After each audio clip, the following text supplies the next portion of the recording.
राधे राधे। कैसा है मेरा परिवार? स्वस्थ होगा, सुखी होगा, आशा करती हूँ परम मंगल कामना के साथ। तो बात करते हैं अब पीपल देव की कहानी की। एक गांव में एक सेठ जी रहते थे। घर में धन धान की कोई कमी नहीं थी, किसी प्रकार की कोई कमी नहीं थी। वे दोनों पति पत्नी पीपल देव की नित्य नेम से पूजा किया करते थे। वे दोनों पीपल सींचने के लिए 5 कोस दूर जाया करते थे। समय अब बीतता चला गया, लेकिन उनका यह नियम नहीं बदला। वह दोनों अब वृद्ध हो गए थे। उम्र बढ़ने के कारण अब वह पीपल सींच कर जब घर लौट कर आते तो न बहुत ही थक जाते और फिर घर आने के बाद उनसे कुछ काम नहीं हो पाता था। एक दिन सेठानी अपने पति से कहती हैं, पीपल सींच कर आने के बाद इतनी थकान हो जाती है कि मैं घर का काम भी भली भांति नहीं कर पाती हूँ, जिससे कि घर का काम करने में मुझे देरी हो जाती है। अगर हमारे कोई संतान होती तो वह घर का काम कर लेती। सेठ जी तो पहले से ही मन संतान न होने के कारण बड़े दुखी रहते थे, किंतु सेठानी इस विषय में ये कुछ कह नहीं पाती थी। लेकिन उनकी ये बात ये खाई जाती थी कि हमारे जाने के बाद इस कारोबार का कौन मालिक होगा, इस कारोबार को कौन संभालेगा। अब आज सेठानी की बात को सुनकर यह भी अत्यंत दुखी हो गई। सेठ जी की चिंता और अधिक बढ़ गई। सेठ जी को इस प्रकार चिंता में डूबा हुआ देखकर एक दिन सेठानी दाई को अपने घर बुलाया और उनसे कहा कि तुम सेठ जी से जाकर कहो, मैं 9 महीने की माँ बनने वाली हूँ और यही बात गांव में हर जगह फैला दो। गांव के लोगों की औरतों को भी ये कह दो, अगर तुम ऐसा करोगी तो मैं तुम्हें बहुत अधिक धन दूंगी और 9 लाख का हार भी दूंगी। सेठानी की बात को सुनकर लालच में आ गई दाई। फिर दाई ने वैसा ही किया जैसा कि सेठानी ने उसे करने के लिए कहा था। और फिर जब 6 महीने बीत गए तब सेठानी ने गोद भराई का कार्य रखा और फिर गांव में न्योता दिया गया। तत्पश्चात सेठानी दाई को फिर बुलाया और उससे कहा कि मेरे 9 महीने जब पूरा हो जाए तब तुम किसी के घर में भी बच्चा पैदा हो उस बच्चे को लाकर मेरे घर में रुला देना। तुम्हें ऐसा करने से मैं तुम्हें बहुत अधिक धन दूंगी। दाई ने सेठानी के कहे अनुसार वैसा ही किया। जब सेठानी के 9 महीने पूरे हो गए तब दाई ने एक नवजात शिशु को सेठानी को घर में लाकर रुला दिया। फिर दाई ने ये ढिंडोरा पिटवा दिया कि सेठानी के एक पुत्र को जन्म दिया है। तत्पश्चात 1.25 महीने पूरे होने पर सेठानी ने जलवा पूजन कार्यक्रम रखा, जिस कार्यक्रम में उसने पूरे गांव को बुलाया। जब जलवा चूड़े की रस्म होने लगी तब लोगों ने उनसे पूछा कि तुम्हारा बच्चा कहाँ है। सेठानी सेठ जी से कहने लगी कि ये पूजा मैं कटार के साथ करूंगी, कुंवर सा को नजर लग जाएगी, इसलिए इसे अभी बाहर नहीं निकालेंगे। और इसी प्रकार 5 से 6 साल बीत गए। गांव के किसी व्यक्ति ने, किसी भी औरत ने कुंवर साहब को नहीं देखा था। फिर एक दिन सेठानी ने सेठ जी से कहती हैं कि मेरा बेटा पढ़ने के लिए काशी जी जाएगा। सेठानी की ये बात सुनकर सेठ जी उससे कहते हैं कि मैं तो आज तक मैंने तेरे बेटे को नहीं देखा। कहाँ है तेरा बेटा जिससे तेरे बेटे को मैंने आज तक नहीं देखा, उसे काशी जी कैसे भेजूंगा पढ़ने के लिए।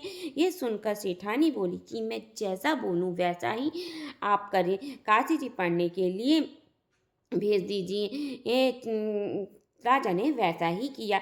सेठ जी ने सेठानी के कहे अनुसार सारे गांव को ऐसा ही कह बोल दिया कि मेरा बेटा काशी जी पढ़ने जा रहा है। उसी समय कुछ समय बीत गया।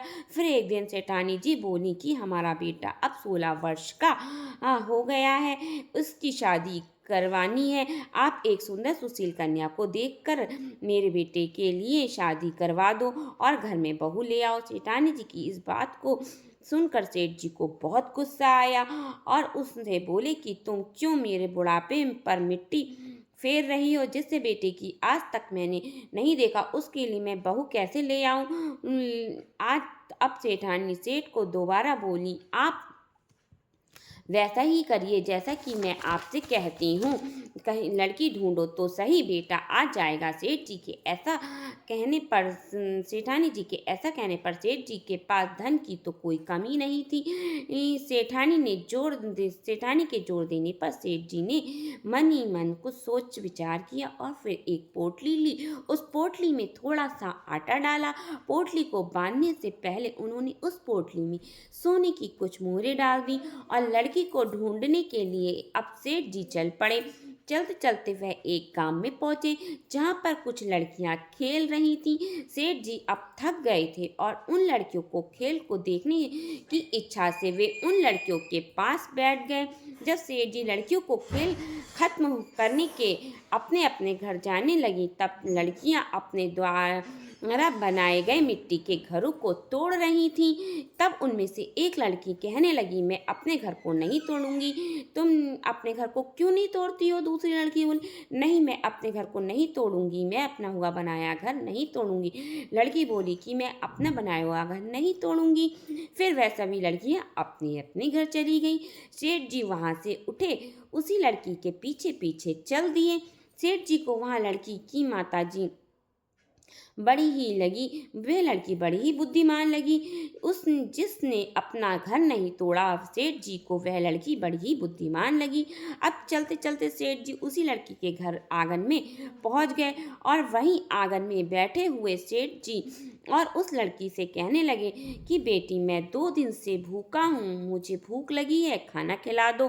तब लड़की ने सेठ जी से कहा कि ठीक है। मैं लड़की घर के अंदर गई। जाकर उसने अपनी माँ से बोला कि माँ, आंगन में एक वृद्ध आए हुए हैं, वे खाना मांग रहे हैं खाने के लिए, तो कुछ खाने के लिए दे दो। लड़की की माँ बोली, घर में कुछ भी नहीं है खाने के लिए, खाना खत्म हो चुका है, तुम उनसे कह दो। लड़की ने बाहर आकर उस लड़की ने बाहर आकर उस वृद्ध से सब कुछ कह दिया। बेटी मैंने खाना बाहर आकर बुजुर्ग से व्यक्ति से अर्थात उस सेठ जी से कह दिया। तब सेठ जी उस लड़की से बोले कि मेरी बेटी, आटा मेरे पास है, तुम ये आटा ले जाओ और मुझे खाना बना के दे दो। सेठ जी ने वह पोटली उस लड़की को थमा दी। लड़की ने वह पोटली लाकर अपनी माँ को दे दी। माँ ने जब पोटली खोली कर देखा तो उसमें सोने की 4 मोहरें भी थी। तो उसने वह सभी मोहरें लड़की को हाथ में दे दी। उनसे कहा कि बेटा ये सोने की मोहरें उन्हें वापस कर दे आओ। जाकर लड़की बुजुर्ग के व्यक्ति के पास सोने की मोहरें देने के लिए जाती है तो वह कहते हैं कि बेटी ये मोहरें तुम ही रख लो, हमारे घर में पैसे की कोई कमी नहीं है।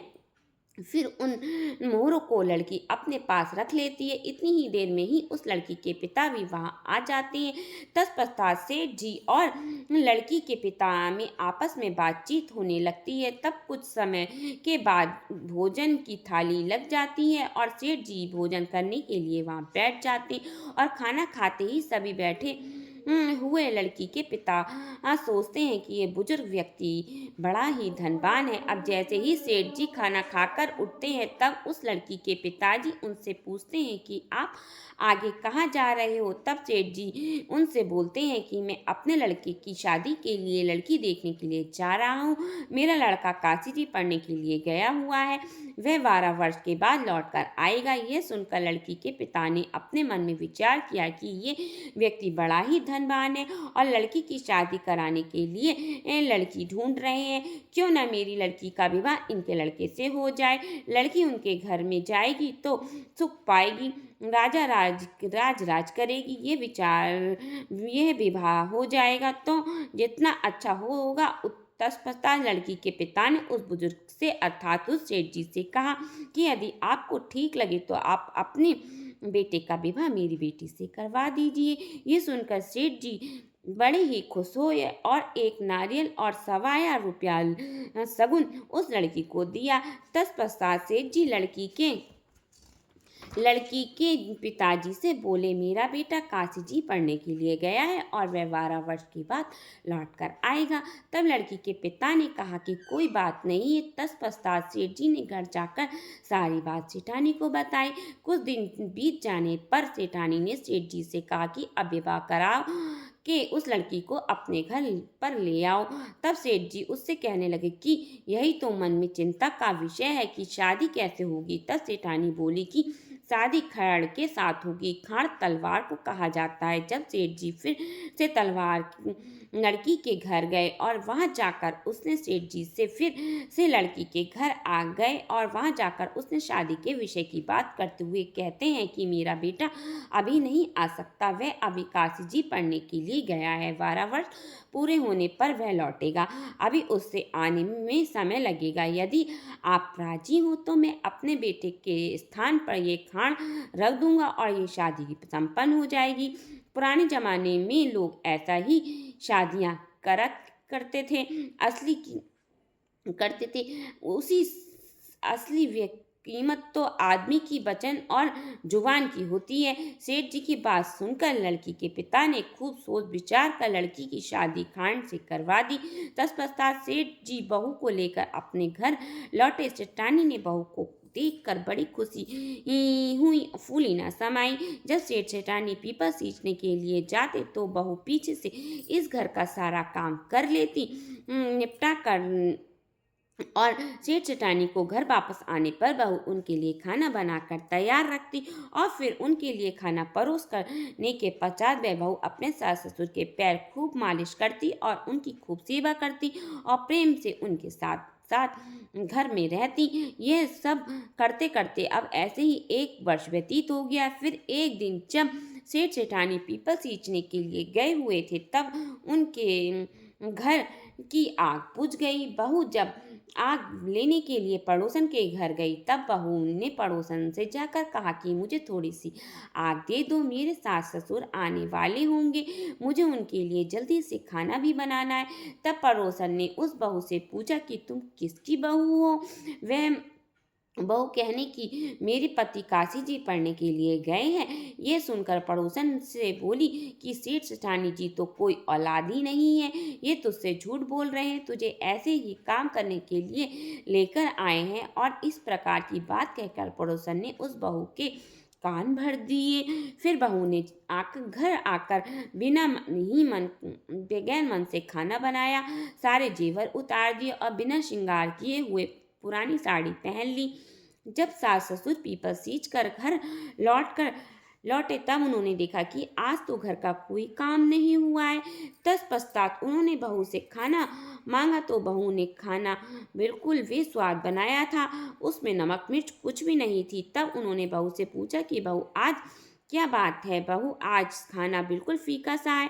तब बहू ने उत्तर दिया कि आपको तो आज ही खाना फीका लग रहा है, मेरा तो सारा जीवन ही फीका हो गया है। तब सेठानी ने सोचा इस को सेठानी की ये सारी बातें समझ में आ गई और वह चुप हो गई कि सेठानी। दूसरे दिन सेठानी पीपल सींचने के जाने लगे तब बहू कहती है कि आपने मुझे 6 कोटों की चाबी दे रखी है, 7वें कोटे की चाबी क्यों मुझे नहीं दी। मैं कौन सी बहू हूँ आपकी। तो सब सेठानी उससे बोली कि नहीं बेटा, ऐसी कोई बात नहीं है, मैंने तो ऐसे ही ये चाबी तुम्हें नहीं दी थी। और फिर सेठानी 7वें कोटे की चाबी भी बहू को दे देती है और बहू को पड़ोसन से बात करने के लिए मना कर देती है और फिर वह दोनों पीपल सींचने के लिए चले जाते हैं। अब पीपल सींचते समय भगवान विष्णु का नाम लेते रहे, वह माता लक्ष्मी का नाम लेते रहे। वह दोनों व्यक्ति भाव से भगवान विष्णु और माता लक्ष्मी की भक्ति भाव से बार बार उनके नाम का उच्चारण करना, उन्हें भोग लगाना, यह तो दोनों ही दिनचर्या का हिस्सा था। लेकिन उनकी आंखों में नमी थी और चिंता भी थी। वह बार बार बोल रहे थे कि भगवान आप ही हमारी लाज रखना, भगवान सदा अपने भक्तों पर दयालु रहते हैं, वह भक्तों की दुखों को दुखियों को स्वयं उनका निवारण करने के लिए आ जाते हैं। उधर सास ससुर के घर से जाते ही बहू जल्दी जल्दी काम निपटा कर पहले कोटे को खोल कर देखती है तो उसमें कोटे में उस कमरे में खूब सुंदर कपड़े थे। वह उन कपड़ों को पहन पहन कर देखती है और खूब खुश होती है। इसी तरह बहू ने दूसरे कोटे को खोला, उसमें बहुत सा बहुत सुंदर गहने भरे हुए थे। अब बहू ने रोज रोज नए कपड़े पहने गहने पहने शुरू कर दिए। सास ससुर के आने से पहले वह उन कपड़ों और गहनों को उतार कर वापस रख देती थी। इसी तरह तीसरे कोटे में स्वादिष्ट व्यंजन थे। वे अपनी पसंद की मिठाइयाँ खाती और पूरा दिन खुश रहती। बहू ने जब चौथे कोटे को खोल कर देखा तो उसमें भांति भांति के अनाज थे। पांचवें छठे कोटे को खोल कर देखा तो उसमें ने देखा कि उस कमरे में ही और ज्वार थे और औजार थे। उस सेठानी ने बहू इन्हीं सब चीजों में व्यस्त रहती खूब खुश रहने लगी। लेकिन कुछ बाद वह इन सब चीजों से ऊबने लगी। फिर एक दिन उसने सातवें कोठे को खोलकर देखा तो उस कोठे में उसने देखा कि वहां उस कमरे में एक पीपल के का पेड़ था और एक मंदिर था।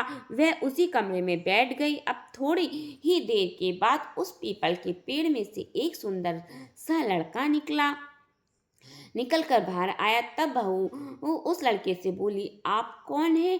तब वह लड़का बोला कि मैं तुम्हारा पति हूँ। तब बहू ने उससे फिर पूछा कि आप तो काशी जी पढ़ने के लिए गए थे, आप इस कमरे में कैसे आ गए? तब वह लड़का बोला कि मैं तो अभी अभी आया हूँ, परंतु तुम माँ से कुछ मत कहना। उसे बहू ने आज तक अपने पति को तो देखा नहीं था और वह इसलिए उस लड़के से कहने पर बहू ने उसे अपना पति मानकर उनके साथ ही हंसी ठिठोली करने लगी, इसके साथ बातचीत करने लगी। अब वो बहू हर रोज सास ससुर के पीपल सींचने के लिए जाते। उसी समय बीतते थोड़े ही समय के बाद बहू गर्भवती हो गई। तब सेठानी को भला बुरा कहने लगे और बोलने लगे कि अब मैं गांव के लोगों को क्या मुंह दिखाऊंगा, मेरा तो बुढ़ापा ही तूने खराब कर दिया। तब सेठानी बड़े प्यार से बोली, अपनी बहू से पूछती हैं कि बहू ये किसका बच्चा है? तब वह बहू सेठानी से बोली कि माँ ये आपके बेटे का है, वे काशी जी से अपनी पढ़ाई पूरी करके वापस लौट आए हैं। तब ये सुनकर सास ससुर ने कहा कि बहू तूने तो आज तक इस बारे में हमें कुछ भी नहीं बताया। नहीं, वह बहू बोली कि माँ जी आपके बेटे ने ही मुझे इस बारे में आपसे कुछ कहने के लिए मना किया था और मुझसे कहा था कि माँ को कुछ मत बताना। तब सेठानी ने अपनी बहू से कहा कि कल जब तुम इससे मिलोगी तब उससे तुम कहना कि आपको मुझे सातवीं चूड़ी पहनाने के लिए बाहर आना पड़ेगा। फिर बहू अगले दिन उस लड़की को कि ये सारी बात बता दी। लड़के ने कहा कि मैं जरूर आऊँगा। अब सास और बहू दोनों निश्चित हो गईं। सातवें चूड़ी पहनने का कार्यक्रम रखा गया और पूरे गांव को बुलावा भेजा गया।